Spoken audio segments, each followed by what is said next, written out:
Assalamualaikum warahmatullahi wabarakatuh. Perkenalkan, nama saya Rabisa dari kelas Pendidikan Agama Islam 1E NIM 105.191.111.821. Baik, pada video kali ini saya akan membahas materi tentang peran lembaga keluarga. Adapun pengertian dari lembaga keluarga. Lembaga keluarga adalah lembaga yang bersifat universal. Artinya, seluruh masyarakat di dunia mengenal akan lembaga tersebut. Dalam kajian sosiologi, keluarga merupakan salah satu bentuk masyarakat dalam kesatuan sosial yang terkecil yang berfungsi untuk melangsungkan eksistensi kemasyarakatan melalui fungsi reproduksi dan sosial lembaga. Lembaga tidak terlepas dari masing-masing yang diatur melalui perkawinan, pemeliharaan anak, kekerabatan, pemenuhan kebutuhan pokok, mencapai tujuan, dan pembinaan masalah keluargaan. Kelangsungan hidup dalam keluarga akan tergantung dari partisipasi seluruh anggota keluarga untuk membinanya. Misalkan ayah yang berfungsi sebagai kepala keluarga yang berperan sebagai pemimpin dalam aktivitas keluarga, dan ibu berperan sebagai pengayom pembinaan anak dan sebagai tempat untuk bertukar pikiran di antara keluarga-keluarga. Begitu pula dengan anggota yang lain seperti anak dan kerabat menjadi salah satu unit keluarga yang memiliki kewajiban untuk ikut menjaga keluarga dan juga kelangsungan dalam keluarga. Selanjutnya, adapun proses dari terbentuknya lembaga keluarga. Kehidupan sosial atau masyarakat menginginkan adanya suatu keteraturan, ketentraman dalam berinteraksi, berkomunikasi untuk memenuhi jumlah kebutuhan dasar manusia, bahkan sampai pengawasannya. Tanpa adanya lembaga sosial yang mengatur kehidupan masyarakat, maka akan terkendali sesuai dengan kehendak bebasnya. Selanjutnya, adapun ciri-ciri dari suatu keluarga, yaitu yang pertama merupakan suatu kelompok sosial yang terdiri dari berbagai usia dan jenis kelamin. Yang kedua, minimal ada dua orang dari mereka mempunyai hubungan sebagai suami dan istri yang diakui oleh masyarakat dan mempunyai anggota keluarga melalui suatu pernikahan yang sah. Yang ketiga, mempunyai seperangkat aturan sosial tertentu yang diakui dan dijalankan bersama-sama oleh seluruh anggota keluarga. Keempat, mempunyai fungsi pokok diantaranya fungsi reproduksi, ekonomi, sosialisasi, dan perlindungan. Dan yang kelima, yang terakhir, menempati tempat tertentu dalam jangka waktu tertentu.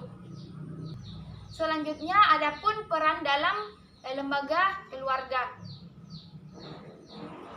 Bisa dikatakan keluarga merupakan lembaga pendidikan tertua yang bersifat informal dan pertama atau paling utama dialami oleh seorang anak, serta lembaga pendidikan yang bersifat kodrati orang tua yang bertanggung jawab memelihara, merawat, melindungi, dan mendidik anak agar tumbuh dan berkembang dengan baik. Kemudian adapun fungsi dari pendidikan keluarga, yaitu yang pertama sebagai pengalaman pertama masa kanak-kanak yang akan dialami oleh seorang anak. Yang kedua, dapat menjamin kehidupan emosional anak. Yang ketiga, menanamkan dasar pendidikan moral. Dan yang keempat, memberikan dasar pendidikan sosial kepada anak. Dan yang terakhir, meletakkan dasar pendidikan agama bagi anak-anak.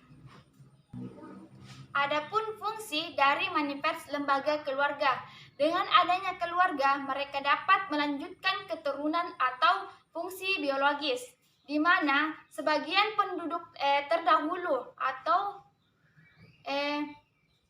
penduduk lama rata-rata merupakan keluarga besar yang memiliki banyak anak.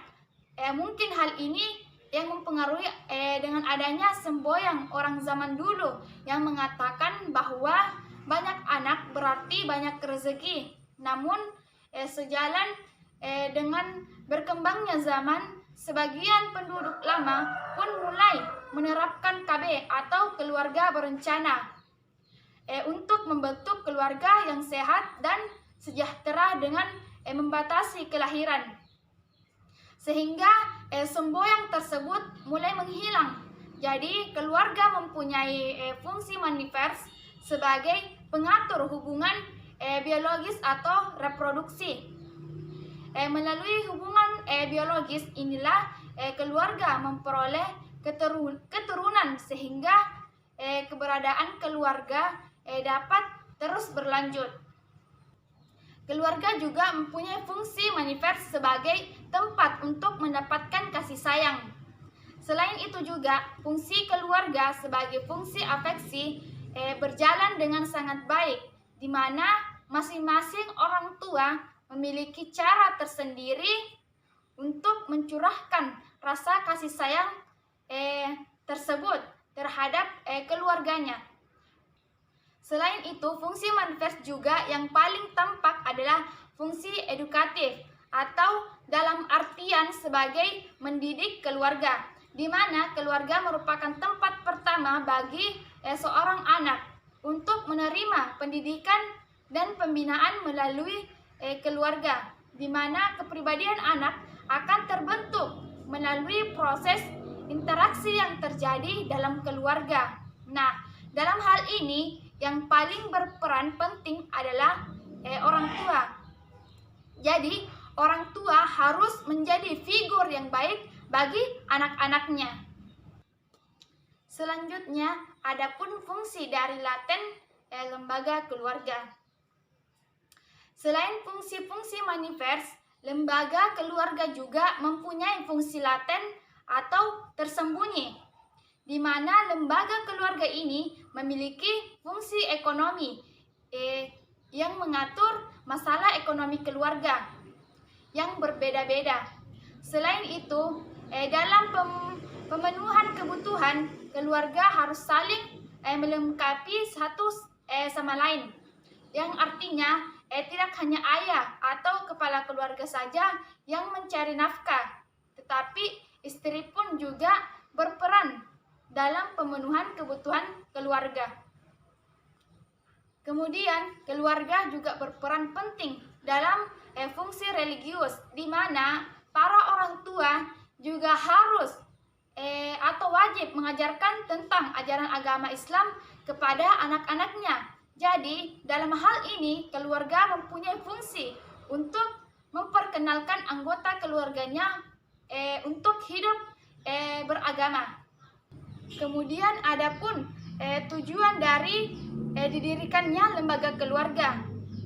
Berdasarkan Al-Quran dan As-Sunnah, kita dapat mengatakan bahwa tujuan terpenting dari pembentukan keluarga adalah untuk mendirikan syariat Allah dalam segala permasalahan rumah tangga, untuk mewujudkan ketentraman dan keturunan psikologis, kemudian mewujudkan sunnah Rasulullah Shallallahu Alaihi Wasallam dengan melahirkan anak-anak soleh atau soleha, sehingga para umat akan merasa bangga dengan kehadiran kita.